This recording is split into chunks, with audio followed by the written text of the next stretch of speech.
हाँ, तो क्लास 12 की हिंदी बहुत शानदार तरीके से अपनी चल रही है।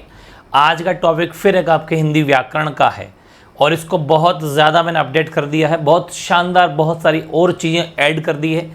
एक भी सिंगल प्रश्न आपके बाहर नहीं जाएगा। बस कंडीशन एक ही है कि आपको बड़े ही ध्यान से इसको पहले मेरे को सुनना है, उसके बाद में आपको इसके नोट्स बनाने हैं। ठीक है, टॉपिक का नाम क्या है? भाषा, व्याकरण एवं लिपि का परिचय। ठीक है, इसमें अपन सब कुछ पढ़ेंगे। भाषा और लिपि क्या होती है पढ़ेंगे, हिंदी की बोलियां पढ़ेंगे, संविधान में कितनी भाषाएं हैं, प्राचीन लिपियां, देवनागरी लिपि के बारे में डिटेल से पढ़ेंगे। ये सारी चीज़ आपको पढ़नी है। पहले संपूर्ण नोट्स, फिर प्रश्नों की प्रैक्टिस भी अपन करेंगे इसी क्लास में। अपन अभी पूरी थ्योरी पढ़ लेते हैं एक बार कंप्लीट, फिर कुछ क्वेश्चन भी आपके साथ में लेंगे। ठीक है ना, चलिए शुरुआत करते हैं। थोड़ी एक बार बेसिक चीज़ें, थ्योरी जानना बहुत ज़्यादा ज़रूरी है। देखो, ये प्रश्न भी इवन आ सकता है, सिंपल से सिंपल प्रश्न आते हैं एमसीक्यूज में या वन लाइनर में आते हैं, एक लाइन में। भाषा शब्द की उत्पत्ति संस्कृत भाषा की भाष, ये आधा शेकलन है इसको, भाष धातु से हुई है, जिसका अर्थ होता है कथन या फिर कहना। ये बात तो होगी सिंपल की भाषा शब्द की उत्पत्ति किससे हुई है, तो संस्कृत शब्द की भाष धातु से हुई है, जिसका मतलब क्या होता है, किसी चीज़ को कहना या कथन। ठीक है, भाषा वह साधन है। भाई भाषा क्या है? अब भाषा, जैसे मैं भाषा बोल रहा हूँ, आप सुन रहे हो तो नहीं बोलूँगा, नहीं, भाषा आप एक दूसरे का माध्यम, एक दूसरे की बातों को जानने का, एक दूसरे को समझने का। ठीक है, तो भाषा वह साधन है जिसके माध्यम से मनुष्य बोलकर, लिखकर या संकेतों के माध्यम से परस्पर अपने विचार सरलता, स्पष्टता, निश्चितता तथा पूर्णता के साथ में प्रकट करता है।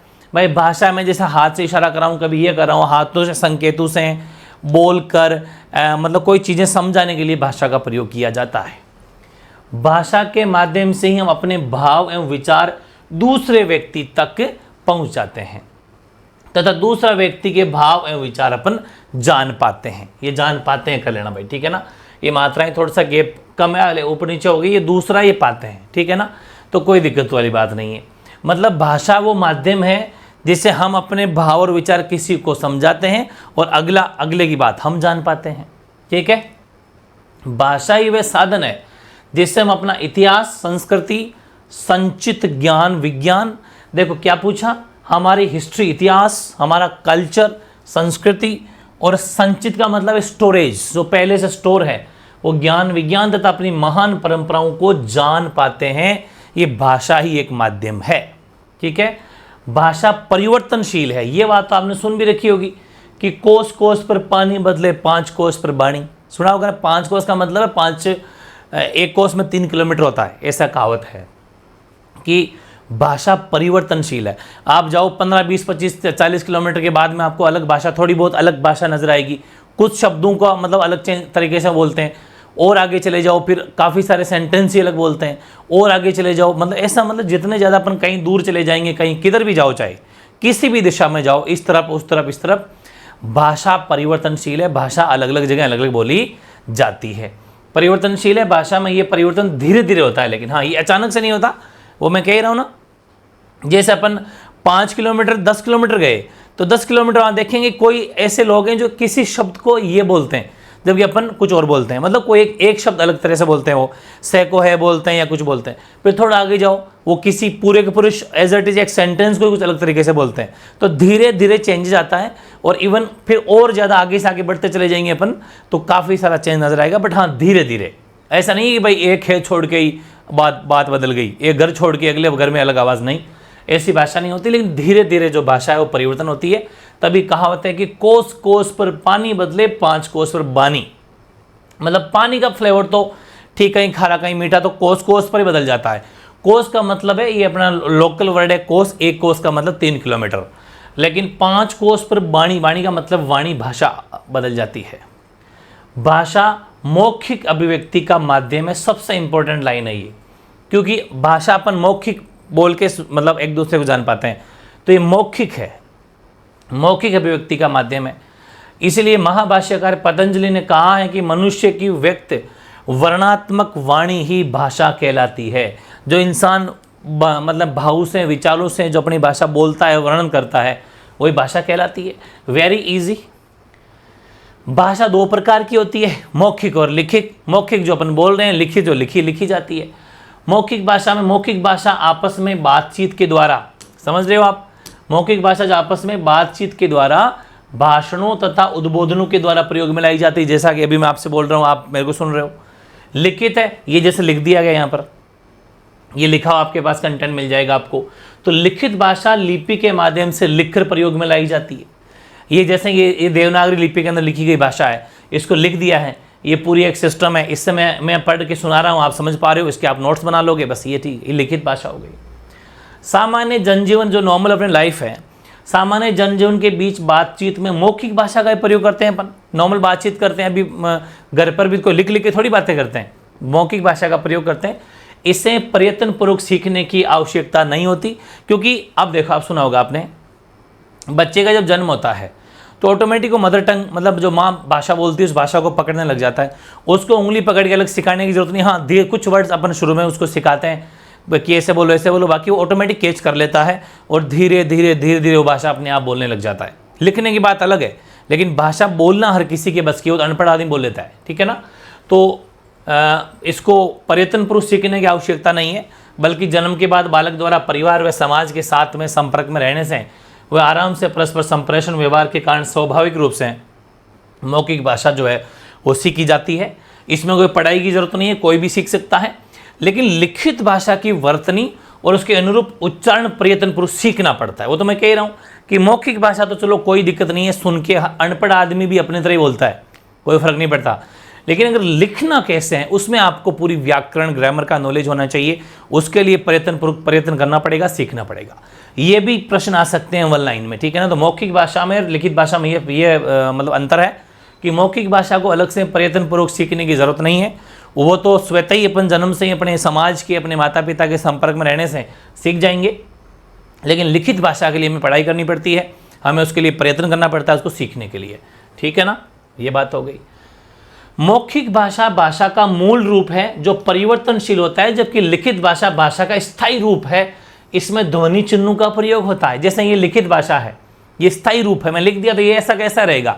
लेकिन अब अगर मैंने 5 मिनट पहले कोई बात बोली आपको और उसी बात को मैं फिर बोलूँगा, हो सकता है कि मैं एज इट इज ना बोलूँ, कुछ अलग बोल दूँ, कोई वर्ड अलग बोल दूँ, हो सकता है, बिल्कुल पॉसिबल है। मतलब मौखिक भाषा मूल रूप, वो भाषा का मूल रूप है, लेकिन परिवर्तनशील है। लिखित भाषा जो लिख दी वो स्थायी है, वो फिक्स है, जो लिख दिया सो लिख दिया, ठीक है। इसमें ध्वनि चिन्हों का प्रयोग किया जाता है, वो तो है ही, जैसे आ की मात्रा, ए की मात्रा, ये सब ध्वनि चिन्हों का प्रयोग किया जाता है। भाषा स्थायी नहीं होती, उसमें दूसरी भाषा के लोगों के संपर्क में आने से परिवर्तन होते रहते। वो तो अपन पहले पढ़ लिया कि भाषा परिवर्तनशील है। हाँ, परिवर्तन धीरे धीरे होता है, इसलिए कहा जाता है कि भाषा स्थायी नहीं होती है। लिखित चीज़ है ना, वो स्थायी होती है, बाकी जो ओरलीपन मौखिक भाषा बोलते हैं वो स्थायी नहीं होती है। वो उसमें परिवर्तन आते रहते हैं, कुछ अलग अलग शब्दों का जुड़ाव होता जाता है, कुछ भाषाएं मिक्स होती रहती। आपने देखा होगा खूब सारे वर्ड अपन इंग्लिश में यूज़ करते हैं। जैसे साइंस का एक वर्ड है लीवर। अब साइंस में जो लीवर है उसको एक्चुअल में हिंदी तो यकृत है, लेकिन आप कभी यकृत सुन के कन्फ्यूज हो लगे, यकृत क्या होता है, जबकि लीवर आपने सुन रखा है कि लीवर, जबकि यकृत को इंग्लिश में कहते हैं लीवर, बाकी हिंदी में तो उसको यकृत कहते हैं। ऐसे जैसे वृक है, किडनी। अब किडनी नाम सुना हुआ लेकिन वृक नहीं सुना हुआ। तो खूब सारे अपन वर्ड ऐसे बोलते हैं जो मिक्स इंग्लिश बोलते हैं, कुछ अलग भाषा का मिक्स है। तो ये तो होता रहता है, परिवर्तन होते रहते हैं। हिंदी भाषा में एक्चुअली में अरबी, फारसी, अंग्रेजी, इन सभी भाषाओं का प्रयोग मिक्स में किया जाता है। आधार पर, व्यवहार के आधार पर आकार समाहित हो गए, वो तो अपन को पता है, हर चीज़ मिक्स हो गई। अलग अलग जगह कुछ कुछ शब्दों का अलग अलग समावेश होता है।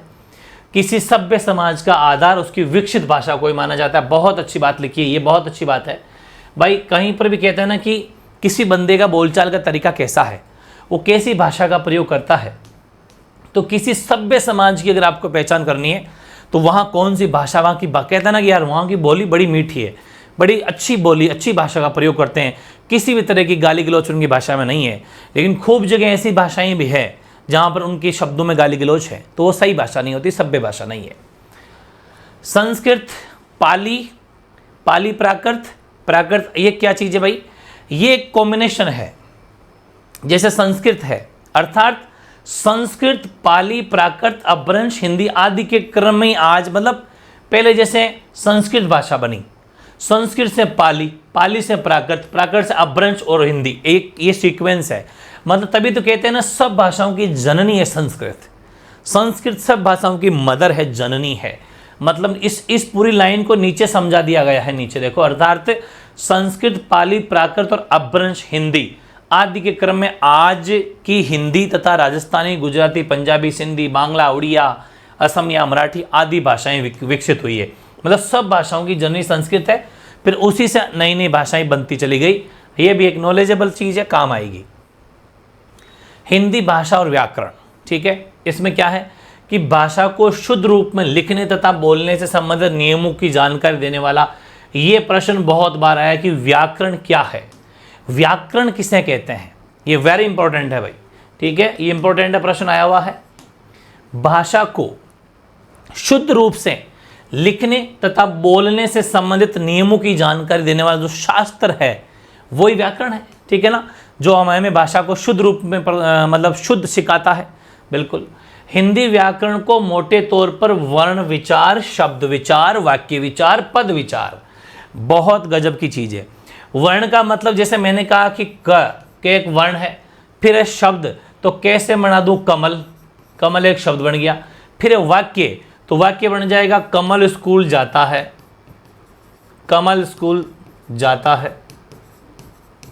और फिर पूरा पद बना दो, पद में कमल स्कूल जाता है, फिर वापस आके ये करता वगैरह वगैरह। ये वर्ण है, ये शब्द है, ये वाक्य है, ऐसे पूरा पद है। तो ध्यान रखें, चार बहुत ज़्यादा इंपॉर्टेंट है। एक मैं बहुत ज़्यादा लाइव टेस्ट में भी लूँगा, बहुत ही ज़्यादा इंपॉर्टेंट है, याद कर लेना। 2, नंबर 3 और नंबर 4। हिंदी व्याकरण को मोटे तौर पर 4 प्रकार, मतलब 4 वर्गों में बांटा गया है। पहला वर्ण विचार, शब्द विचार, वाक्य विचार और पद विचार। चारों वेरी इंपॉर्टेंट है, प्रश्न बहुत बार पूछा गया है, ठीक है। करके विभाजित करके इन विभिन्न पक्षों पर विचार किया जाता है, ठीक है। किसी भी भाषा को जानने के लिए व्याकरण को भी बहुत जानना बहुत आवश्यक है। आप कोई सी भी भाषा सीखना चाहते हो, इंग्लिश सीखना चाहते हो, तो इंग्लिश सीखने से पहले इंग्लिश ग्रामर सीखनी पड़ेगी। हिंदी सीखना तो हिंदी व्याकरण पढ़नी पड़ेगी, कोई सी भी पढ़ लो, उसके व्याकरण को जानना बहुत ज़्यादा ज़रूरी है। जैसा हिंदी सीखते हैं तो क्या क्या गड़ा, 12 खड़ी, स्वर, व्यंजन सब अपन पढ़ते हैं, वही चीज़ें हैं। किसी भाषा को जानने के लिए क्या करना पड़ेगा, व्याकरण को पहले जानना पड़ेगा। हिंदी की विभिन्न ध्वनि, वर्ण, पद, पदांश, शब्द और शब्दांश, वाक्य, वाक्यांश सेम टू सेम है। वर्ण, वर्ण से बन जाएगा पद, पद से पद्यांश, पद्यांश से शब्द, शब्द से शब्दांश, वाक्य से वाक्यांश। ये बहुत ज़्यादा इंपॉर्टेंट बात है। वर्ण तो खैर ही, जैसे कि क्या क्या गढ़ है, पूरा अच्छा जगह टाटा ये पूरे हो जाएंगे। फिर बनेगा पद, पद से बनेगा पद्यांश, शब्द से बनेगा शब्दांश, वाक्य से बनेगा वाक्यांश, ठीक है ना। आदि की विवेचना हिंदी व्याकरण में ही होती है और कहीं पर नहीं होती। फिर हेडिंग है भाषा और लिपि।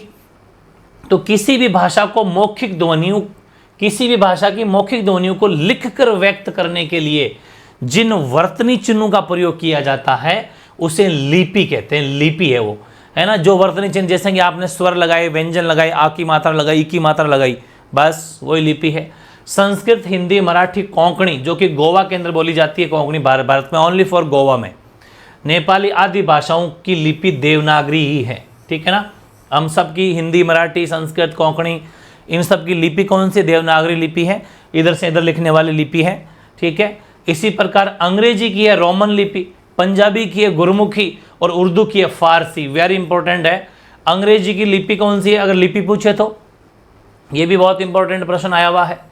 अंग्रेजी भाषा की लिपि है रोमन, पंजाबी की है गुरमुखी, ये गुरमुखी, और उर्दू की है फारसी। ये लिपियां भी याद कर लेना। हिंदी की कौन सी है, हिंदी की देवनागरी है, मराठी की देवनागरी है, संस्कृत की देवनागरी है, कोंकणी की देवनागरी है, नेपाली की देवनागरी है।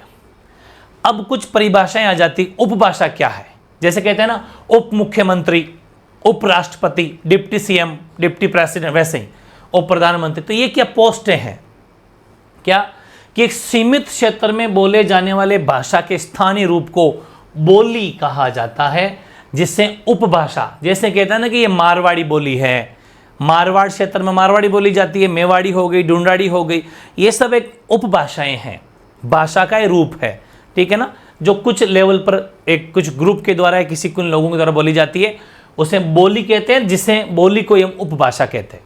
ठीक है, वैसे बोली की अलग से परिभाषा भी देखना चाहते हो तो भाषा का सीमित, अविकसित और आम बोलचाल वाला रूप बोली कहलाता है। बात एक ही है, जिससे साहित्य रचना नहीं होती, मतलब इसकी कोई अलग से व्याकरण नहीं है, ये तो लोकल लेवल के ऊपर लोगों के द्वारा बोली जाने वाली भाषा है। हिंदी भाषा के तो अलग से व्याकरण है पूरा, ठीक है ना, ये सब बातें हैं। तो बोली जो होती है ना, जैसे मतलब जो लोकल लेवल पे बोलते हैं अपन, अलग अलग गाँव में अलग अलग भाषाएं बोली जाती है ना, वैसे शहरों में हिंदी बोलते हैं, किसी गांव में कोई भाषा बोलते हैं, वो वहाँ की लोकल बोली है, उपभाषा बोलते हैं उसको। ठीक है, इसमें साहित्य रचना नहीं होती, ध्यान रख लेना। साहित्य रचना तो इसी हिंदी में ही होगी, या संस्कृत में होगी, इंग्लिश में होगी, जो मान्यता प्राप्त भाषाएं 22।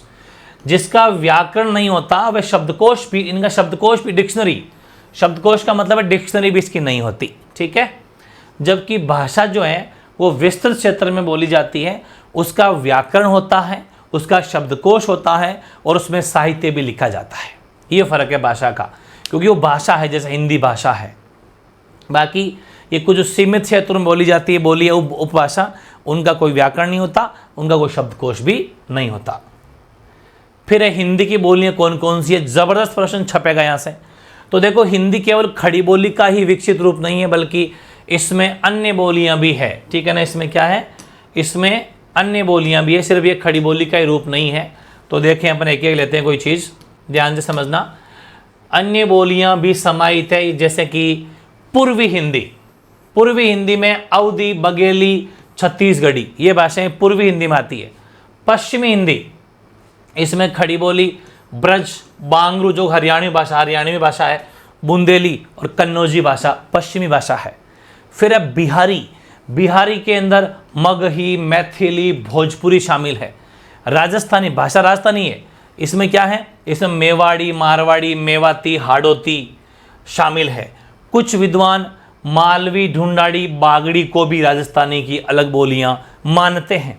हालांकि जब आप कॉम्पिटिटिव एग्जाम की तैयारी करोगे अपने एमवी क्लासेज वाले चैनल के ऊपर, जो अपना अलग चैनल है एमवी क्लासेज के नाम से, इसमें मैंने भाषा बोलियों वाला टॉपिक बहुत गजब तरीके से पढ़ाया है। वहाँ अपन एक एक नस चेक करेंगे, लेकिन अभी इतना लेवल नहीं है 12th का, इसलिए अभी नॉलेज इतना सा रखो कि ये राजस्थानी भाषा की, ये बिहारी की, पश्चिमी हिंदी, पूर्वी हिंदी, इनकी उपभाषाएँ हैं। पहाड़ी क्षेत्र में कौन सी, पहाड़ी में गढ़वाली, कुमाऊनी, मंडियाली, ये बोलियाँ बोली जाती है। हिमालय क्षेत्र में कुमाऊनी बोली जाती है। तो ये हमारे हिंदी की उपबोलियाँ हैं, इसलिए कहा जाता है, मतलब हिंदी की बोलियाँ हैं, बोलियाँ, भाषा नहीं है ये भाषा नहीं है, ये सिर्फ बोलियाँ हैं। इनमें कोई साहित्यिक रचना भी, मतलब हाँ, अलग राजस्थानी भाषा में, मारवाड़ी वगैरह में काफ़ी साहित्यिक रचना है, लेकिन नॉर्मली अपन जो है वो कम ही मिलती है। जिन भाषाओं को अच्छे से मान्यता प्राप्त भाषाएं होती है, या फिर जो हमारा भाषा होती है, उसी में अपन साहित्य रचना करते हैं। तो ये बोलियाँ हैं जो अलग अलग जगह पर बोली जाती है। मेवाड़ क्षेत्र, उदयपुर वाला क्षेत्र हो गया, मारवाड़, अलग अलग जगह अलग अलग भाषा बोली जाती है। लोकल लेवल पे बोली है, भाषा नहीं, बोली, ठीक है ना। तो हिंदी की बोलियाँ हैं, इसलिए कहा जाता है कि हिंदी केवल खड़ी बोली का ही विकसित रूप नहीं है, बल्कि इसमें अन्य बोलियाँ भी समाहित है, ये जो जिस प्रकार से ये लोकल लेवल के ऊपर है। ठीक है ना, ये सब बातें बहुत ज़्यादा इंपॉर्टेंट। आपको ये वाला चीज़ तो मतलब जो बोर्ड के ऊपर चार्ट जो लिखा हुआ है, इसको अच्छे से आपको याद कर लेना, यहाँ से प्रश्न पक्का है। ठीक है, नेक्स्ट देखते हैं, वो है कुछ इंपॉर्टेंट फैक्ट है, कुछ आर्टिकल भी इसमें मैंने लिखे हैं, ऐसे प्रश्न भी यहाँ से आते हैं। जैसे कि 14 सितंबर 1949 को भारतीय संविधान सभा में काफ़ी विचार विमर्श के बाद संघ मतलब हमारे देश की राजभाषा के रूप में हिंदी और लिपि देवनागरी को मान्यता दी गई। अगर संविधान में पूछे तो आर्टिकल 343 फर्स्ट आर्टिकल को हिंदी में बोलते हैं अनुच्छेद, ठीक है ना। तो अनुच्छेद अगर आपसे पूछा जाए तो अनुच्छेद 343 का पार्ट 1, ये जरूर ध्यान रखें। दो बातें इंपॉर्टेंट है, क्या हमारी राजभाषा क्या है, हमारी राजकीय भाषा क्या है, तो हिंदी है। हमारी राजकीय भाषा के साथ हमारी लिपि क्या है, तो देवनागरी लिपि है। कब मान्यता मिली? 14 सितंबर 1949 को। और आप सबको पता भी है, इसीलिए 14 सितंबर को अपन राजभाषा दिवस या हिंदी दिवस के रूप में भी मनाते हैं 14 सितंबर को। ये भी बहुत इंपॉर्टेंट डेट है, आपको पता है ना। तो ये सारे फैक्ट आए हुए हैं। इसके अलावा हमारा जो साउथ इंडिया है उसमें बेसिकली इंग्लिश को सेकंड भाषा के रूप में माना गया है। तो अंग्रेजी को हम द्वितीय भाषा मानते हैं और पहली भाषा हमारी राजभाषा हिंदी है, ऑफिशियल लैंग्वेज, ठीक है ना। बहुत ज़्यादा इंपॉर्टेंट बातें अपन ने पढ़ी। इसके बाद में हमारा जो राजभाषा अधिनियम है 1967, उसमें यह व्यवस्था की गई है कि जब तक अहिंदी भाषी, मतलब जहाँ पर हिंदी नहीं बोली जाती, अहिंदी भाषी राज्य हिंदी को स्वीकार नहीं कर लेते, तब तक वहाँ पर अंग्रेजी है ना वो हिंदी के साथ राजभाषा के रूप में बनी रहेगी। मतलब इंग्लिश, भाई खूब सारे अहिंदी भाषी राज्य हैं जो हिंदी समझते भी नहीं है और हिंदी बोलना भी नहीं चाहते, इसलिए हिंदी के साथ साथ में उन स्टेट्स के अंदर, उन राज्यों के अंदर फिर जो हमारी है वो इंग्लिश राजभाषा के रूप में रहेगी हिंदी के साथ साथ, ठीक है ना। इसीलिए इंडिया में दोनों भाषाएं हैं, हिंदी और इंग्लिश। संस्कृत हमारी सभी भारतीय भाषाओं की सूत्र भाषा है तथा वर्तमान में, ठीक है ना, ये भी ध्यान रखना। सूत्र भाषा का मतलब ऐसा मान लीजिए कि हमारी सभी भाषाओं की ये क्या है, ये जननी है। मदर लैंग्वेज अगर पूछे, जननी है ना वो संस्कृत है, ये भी ध्यान रखें। वर्तमान में हिंदी जो हमारी राजभाषा है, राजकार्य भाषा, वो तो खैर अपन ले लिया, ये भी वेरी इंपॉर्टेंट फैक्ट है। इसके साथ में भारतीय संविधान की 8वीं अनुसूची, भारतीय संविधान की 8वीं अनुसूची में मान्यता प्राप्त प्रादेशिक भाषाओं की संख्या 22 है। बहुत इंपॉर्टेंट फैक्ट है कि हमारे संविधान में कितनी भाषाओं को मान्यता दी गई है, 22 भाषाओं को। कौन सी अनुसूची में? शेड्यूल्ड। भाई अनुसूचियाँ हमारे 13 अनुसूचियाँ, तो 8वीं अनुसूची के अंदर 22 भाषाओं को मान्यता दी गई है। और भारतीय संविधान के भाग 17 और अनुच्छेद 343 से 351 तक राजभाषा से संबंधित प्रावधान है। देखो अपने जो 395 अनुच्छेद आर्टिकल हमारे संविधान के अंदर है, 22 भाग है, 13 अनुसूचियां हैं, तो इसमें क्या चीज़ है कि हमारे संविधान में कितनी भाषाओं को मान्यता दी गई है? 22, पहली बात। दूसरी, भारतीय संविधान के किस भाग में भाषा संबंधी बात रखी गई है? तो बात आएगी भाग 17। तीसरी, किस अनुच्छेद में या फिर कहां से कहां तक के आर्टिकल में, अनुच्छेद में हमारी भाषाओं से संबंधित उल्लेख है? तो अनुच्छेद 343 से 351 जो है वो हमारी भाषाओं से संबंधित अनुच्छेद है, ठीक है ना। बाकी मूल संविधान में क्या, जब हमारा संविधान लागू हुआ, मूल संविधान में क्या उस टाइम पर 22 की 22 भाषाओं को मान्यता प्राप्त थी? जी नहीं, 14 भाषाएं थी। कितनी? 14। तो मूल संविधान में 14 भाषाएं थी। कौन कौन सी? असमिया, उर्दू, ओडिशा, कन्नड़, कश्मीरी, गुजराती, तमिल, तेलुगु, पंजाबी, बंगाली, मराठी, मलयालम, संस्कृत और हिंदी, ये भाषाएं थी। उसके बाद में ये 8 भाषाएं और जोड़ी गई और 22 हो गई। आज की वर्तमान में संख्या में कितनी मान्यता प्राप्त भाषाएं हैं? 22। बाद में कौन कौन सी जोड़ी गई वो वेरी इंपॉर्टेंट है। 15वीं जोड़ी सिंधी। अच्छा, कोई भी भाषा जब जोड़ी जाती है तो हमारे संविधान में अमेंड किया जाता है, संविधान संशोधन किया जाता है, सब कॉन्स्टिट्यूशन अमेंडमेंट किया जाता है, उसे क्या बोला जाता है? संविधान संशोधन। तो ये हमारा हुआ 21वां संविधान संशोधन 1967 में, जब सिंधी जोड़ी, मणिपुरी 16वीं जोड़ी, 17वीं नेपाली जोड़ी, 18वीं कोंकणी। इसके लिए यहाँ तक तो यही है, 21वां ही संविधान संशोधन था, लेकिन कोंकणी से यहाँ से लेके ये जोड़ा 71वां संविधान संशोधन 1972, जिसमें कोंकणी, डोगरी और बोडो और मैथिली जोड़ी गई। फिर 92वां संविधान संशोधन 2003 किया गया, जिसमें संथाली भाषा को भी जोड़ा गया। ये सारी बातें वेरी इंपॉर्टेंट है, यहाँ से प्रश्न कुछ भी कहीं से भी आ सकता है। और जो आर्ट्स का विद्यार्थी है, ह्यूमैनिटीज़ का जो स्टूडेंट है, उसके लिए तो वेरी इजी है, उसने तो पॉलिटी भी पढ़ रखी है, तो उसके लिए अच्छा खासा रिवीजन भी यहाँ से हो रहा है। इसके बाद में भारत की 2 प्राचीन लिपियाँ भी है, बहुत इंपॉर्टेंट है प्राचीन लिपियाँ, ब्राह्मी और खरोष्टी। ब्राह्मी, ये प्रश्न कितनी बार रिपीट है बताओ? ज़बरदस्त रिपीट है। भारत की 2 प्राचीन लिपियों के नाम लिखिए, ब्राह्मी लिपि, खरोष्टी लिपि, ठीक है। अभी आपको ध्यान देना है, एक बार उसको बंद करना। ब्राह्मी लिपि और खरोष्टी लिपि दोनों लिपियाँ बहुत ज़्यादा इंपॉर्टेंट है। भारत की 2 प्राचीन लिपियाँ ब्राह्मी और खरोष्टी, ठीक है। इसमें से ब्राह्मी लिपि, अच्छा ब्राह्मी लिपि की तो और ज़्यादा इंपॉर्टेंट बात है, यहाँ से ज़बरदस्त एक प्रश्न आया हुआ है आपके बोर्ड के एग्जाम में। ब्राह्मी लिपि से ही देवनागरी लिपि का विकास हुआ है, बहुत इंपॉर्टेंट है। ब्राह्मी लिपि से देवनागरी लिपि का विकास हुआ है, ये बड़ी चीज़ है। फिर प्रश्न आएगा, ये अब आपको पता है कि देवनागरी लिपि जो अपन लिखते हैं लेफ्ट से राइट लिखते हैं, तो सीधी सी बात है ब्राह्मी लिपि का जब विकास देवनागरी लिपि से हुआ है, देवनागरी लिपि का विकास इसे हुआ, तो देवनागरी लिपि तो लेफ्ट से राइट लिखी जाती है, बिल्कुल। इसीलिए ब्राह्मी लिपि भी किस में लिखी जाती है? लेफ्ट से राइट।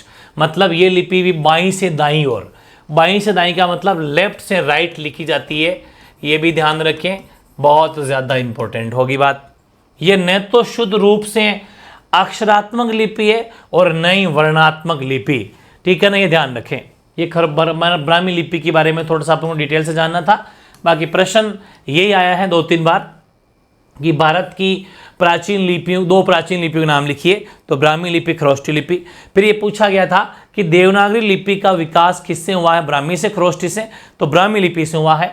और ये ब्राह्मी लिपि या देवनागरी लिपि कैसे लिखी जाती है, तो बाईं से दाईं ओर, ठीक है, लेफ्ट से राइट, जो नॉर्मली अपन लिखते हैं। इसके अलावा देवनागरी लिपि का निर्धारित मानक रूप देवनागरी है, ठीक है। देवनागरी लिपि की सभी ध्वनियां 2 प्रकार की होती है, स्वर और व्यंजन, ये तो आप जानते ही हैं। स्वर 11 होते हैं हिंदी में, कितने स्वर होते हैं, 11, ए आ ई ई उ ऊ री ए आई ओ औ, 11 स्वर होते हैं भाई। अच्छा, स्वर क्या है, ये ए ना, एक की कोई मात्रा नहीं होती, बाकी सभी मात्राएं हैं। जैसे मैंने कहा कि रा लिखो, तो रा में आ की मात्रा, मतलब इसमें आ स्वर है। मैंने कहा कि नी लिखो, नी छोटा है तो छोटी की मात्रा, मतलब ये है। तो इस सब मात्राएं होती है, ए कोई मात्रा नहीं होती, ए कोई मात्रा नहीं होती, बाकी सब की सब 10 मात्राएं। इसलिए हिंदी में कहा जाता है कि 11 तो स्वर है, समझ गए, और 10 मात्राएं हैं। मात्राएं क्या है, 10 मात्राएं होती है और 11 स्वर होते हैं, एक कोई मात्रा नहीं है, ये ध्यान रखें। बाकी अनुस्वार आप जानते हो ना, किसी ऊपर बिंदी लगाना, ऊपर टिमकी ठोक देना अपन ऊपर। जैसे मैंने कह दिया कि म्यांमार लिखो, म्यांमार, तो इसके ऊपर बिंदी जो लगाई है, इसे अनुस्वार बोला जाता है, ठीक है ना। तो अनुस्वार मतलब एक के ऊपर अंग जो ऊपर होता है, जैसे कि अंश, संपदा, हंस, जो ये ऊपर बिंदी लग रही है ना, ये क्या कहलाता है, ये अनुस्वार कहलाता है। अनुनासिक चंद्र बिंदु, ये चंद्र बिंदु होती है ऐसी चंद्र बिंदु, जैसे हंसना, धुआं, चांद, इसे अनुनासिक, यानी जो चंद्र बिंदु होती है उस अनुनासिक मतलब स्वर कहा जाता है। विसर्ग, विसर्ग तो आप जानते ही, ये ऐसा विसर्ग होता है, ठीक है, जैसे अधः गति, दुख, मन स्थिति, नहीं, बीच में सब में विसर्ग नजर आएगा आपको, देखो ये रहा। तो ये सब चीजें आपको जानिए, बेसिक नॉलेज है ये। प्रश्न कैसा भी आएगा तो आपको पूछ के आएगा, इसलिए मैं कह रहा हूं 12th बोर्ड वाले बच्चे 100% दम लगा देना, एक ही प्रश्न बाहर नहीं जाएगा। ये कुछ बातें लिखी है अपन ने। व्यंजन होते हैं भाई हिंदी में, क ख ग ग च छ ज ट ठ ड ढ त थ द न प फ ब भ म य र ल व श श है, नॉलेज होना भी चाहिए, बहुत ज़्यादा इंपॉर्टेंट है। आपको पता है ये जो होते हैं 1 से 25, ये 25 ऐसे हैं, ये स्पर्श व्यंजन है।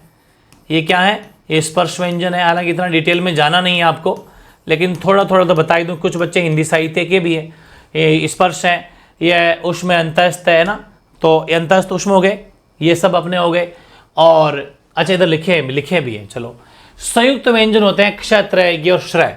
संयुक्त का मतलब है जो किन्हीं 2 वर्णों से मिलके बनते हैं, जैसे क्षय, तो क्षय बनेगा क प्लस शेष, ठीक है। त्रय बनेगा ते प्लस रेस, इज्ञ बनेगा भाई जे प्लस ये से ना, इज्ञ किससे बनेगा, जे प्लस ये से। श्रय बनेगा श प्लस रेस। मतलब ये चारों के चारों शब्द जो है मैंने यहाँ लिख दिए हैं, संयुक्त व्यंजन किन्हें कहते हैं, जो किन्हीं 2 वर्णों से मिलके बनते हैं, वो संयुक्त व्यंजन कहलाते हैं। हालांकि इतना डिटेल आपके नहीं आएगा, लेकिन आप लिख लो साइड में। आजकल भरोसा नहीं है, बोर्ड में कुछ भी आ जाए, 1 नंबर भी अपने लिए मायने रखता है। इन्हें संयुक्त व्यंजन बोला जाता है। फिर है हलचिन, मैंने थोड़ा ठीक कर दिया भाई, यहाँ पर जो लाइन लिखी हुई थी मैंने हटा दी है, जल्दबाजी ना करें, आराम से उतारना है। स्क्रीनशॉट अगर किसी ने ले लिया हो तो इसका लेना स्क्रीनशॉट, वो भी दिक्कत हो जाएगी। हलचिन की मैं बात करूं तो हलचिन होता है ऐसा आधा, ऐसा होता है हलचिन। जैसे कि यहाँ पर प्रहलाद लिखा हुआ है, प्रहलाद, प्रहलाद, ठीक है ना, तो इस है में यहाँ पर ल लिखा हुआ है आधा यहाँ पर, इसका मतलब ये है कि है तो है आधा, ल है पूरा, ये ध्यान रखना। उसमें प्रहलाद में है पूरा होता है, ल सॉरी है आधा होता है, ल पूरा होता है।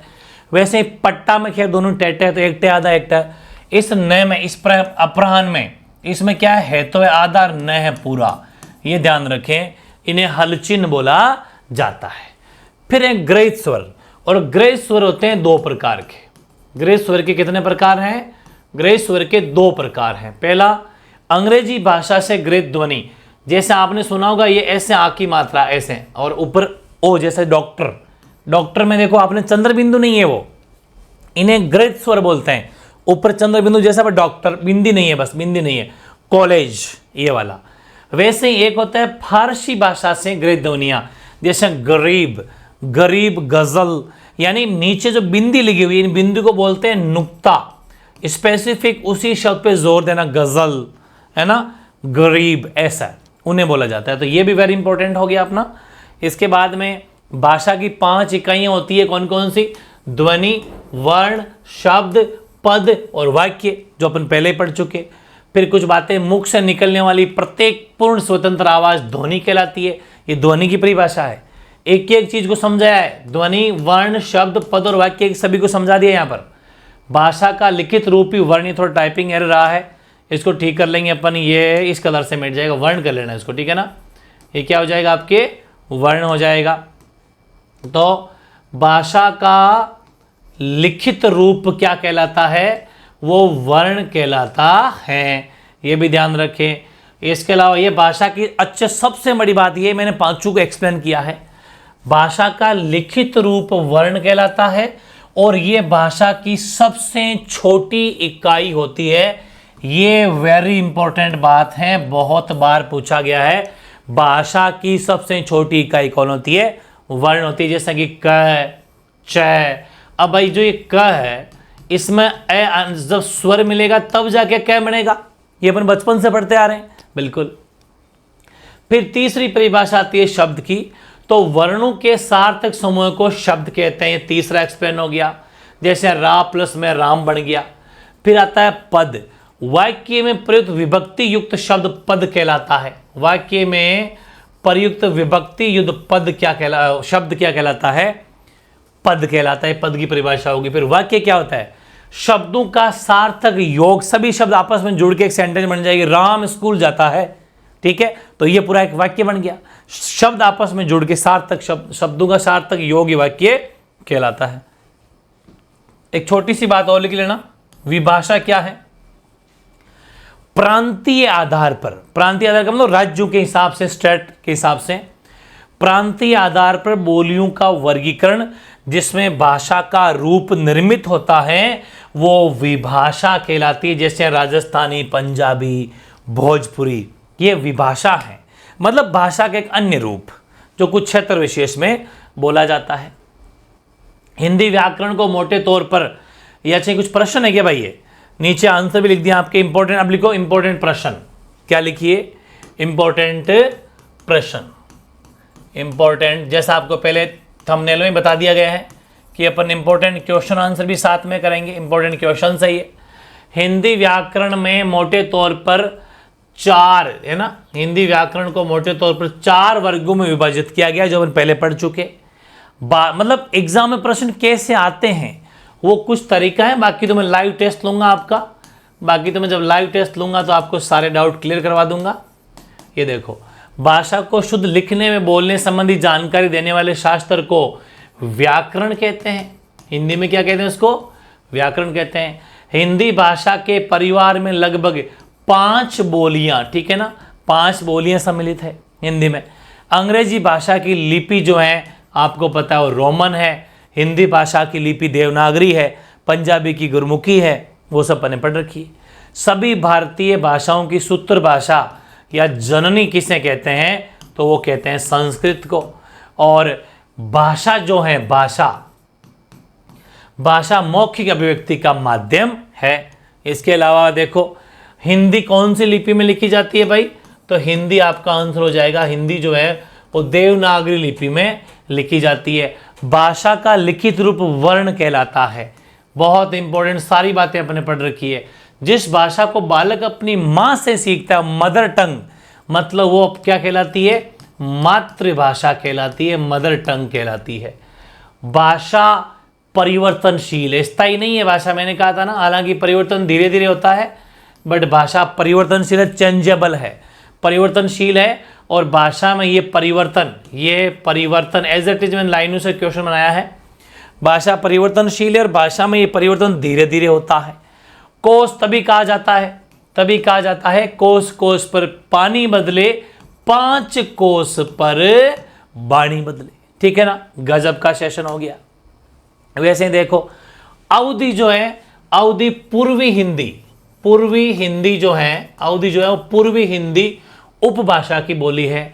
आधुनिक भारतीय आर्य भाषाएं जो हैं वो भारोपीय, ये याद कर लेना, कुछ नोट्स में भी ऐड कर लेना। मैं कहता हूं इनको एक साथ लिख लेना, जैसे पहले थ्योरी लिखी वहीं पर इसको भी लिख लेना। विचार विनिमय के मौखिक एवं लिखित रूप को, थोड़ा इसको आगे एक बार और जोड़ देना, मौखिक एवं लिखित रूप को भाषा कहते हैं। मौखिक एवं लिखित रूप को क्या कहते हैं? भाषा कहते हैं। लिपि में कुछ वर्तनी संबंधी गलतियां है ना, वर्तनी संबंधी चिन्हों का प्रयोग किया जाता है, वर्तनी संबंधी गलतियां हो जाती है वरना, ठीक है। और देवनागरी लिपि का विकास, मैंने कहा था ब्राह्मी और खरोष्टी दो प्राचीन लिपियां हैं, लेकिन देवनागरी का जो विकास हुआ था वो ब्राह्मी लिपि से हुआ था। इसके अलावा सामान्यतः आपसी बातचीत में अपन कौन सी भाषा का प्रयोग करते हैं भाई नॉर्मली अपन जो आपस में बातें करते हैं मौखिक भाषा ही तो होती है वो, ठीक है, लिख लिख के थोड़ी बातें करते हैं। किसी राष्ट्र के संविधान में मान्य शासन के रूप में प्रयुक्त तथा समस्त राष्ट्र व्यवहार में भाषा को क्या कहते हैं? उसको राष्ट्रभाषा या राजभाषा कहते हैं। राष्ट्रभाषा हमारी राजकीय भाषा होती है, जैसे भारत की जो है वो हिंदी है, जैसे भारत की क्या है? हिंदी है। लेकिन कुछ क्षेत्र में अपन इंग्लिश को भी मानेंगे जब तक वो अभाषी लोग, हिंदी अभाषी लोग जो है वो हिंदी कंप्लीट ना समझ जाए या हिंदी को ना मान ले। भाषा सूक्ष्म रूप है और लिपि स्थूल रूप है, स्थूल, ठीक है ना, मजबूत। व्याकरण के 4 अंग है, शब्द वाक्य वर्ण सब ने पढ़ लिए अपन ने। और भाषा की सबसे छोटी इकाई क्या होती है? वर्ण होता है। ऐसे नेक्स्ट है, भाषा के चिन्हों को प्रकट करने का माध्यम लिपि है। क्या है? लिपि। जैसे देवनागरी लिपि हो गई, गुरमुखी हो गई, ये लिपियां होती है। लिपि की दृष्टि से हिंदी भाषा में कुल 52 वर्ण होते हैं लिपि की दृष्टि से। और गुरमुखी लिपि में पंजाबी, गुरमुखी जो लिपि है वो पंजाबी भाषा की लिपि है, ठीक है ना, पंजाबी भाषा है गुरमुखी, अभी अपन पीछे बात की थी। संस्कृत भाषा जो है वो ब्राह्मी लिपि में, संस्कृत भाषा जो है वो ब्राह्मी लिपि में लिखी जाती है। और हिंदी भाषा का मानक रूप दोनों रूप में, ठीक है ना, लिखित और दोनों रूप तो खैर आगे है, तो दोनों लिख देना, लिखित और मौखिक, मानक स्वरूप दोनों रूप में तैयार किया जाता है। हिंदी भाषा में स्वरों की संख्या, स्वर कितने हैं भाई? 11 स्वर है और 33 व्यंजन हो गए, ठीक है, और 10 मात्राएं हो गई जो अपने अभी पीछे बात भी की थी। और कुल वर्ण अगर आपसे पूछे, कुल वर्ण है क्या? कुल वर्ण है, तो कुल वर्ण हो जाएंगे 44, क्योंकि 11 + 33 44 हो गए। और हिंदी वर्णमाला का अंतिम वर्ण श है, तो है होता है भाई, ठीक है ना। हिंदी वर्णमाला का अंतिम वर्ण क्या है होता है। तो ये सब चीजें आपको ध्यान रखनी है। एक बहुत शानदार सा सेशन हुआ अपना कंप्लीट। कैसा लगा जरूर कमेंट करना। बहुत कुछ अपने इसके अंदर पढ़ा है, काफ़ी डिटेल से पढ़ा है, क्योंकि कोई भी चीज़ को अपन हल्के में नहीं आंकेंगे। 12th बोर्ड है और इन फ्यूचर भी आपके बहुत काम आएगा। और हिंदी साहित्य के स्टूडेंट अगर उनके लिए तो नस नस चेक हो ही गई। मिलते हैं नेक्स्ट सेशन के साथ में। बहुत अच्छी अपनी ग्रामर कंप्लीट होने वाली है, क्योंकि 4-5 टॉपिक ग्रामर के, तो उसके बाद में अपन और भी चीज़ें करेंगे, ठीक है। मिलते हैं नए सेशन के साथ में, ठीक है, ओके।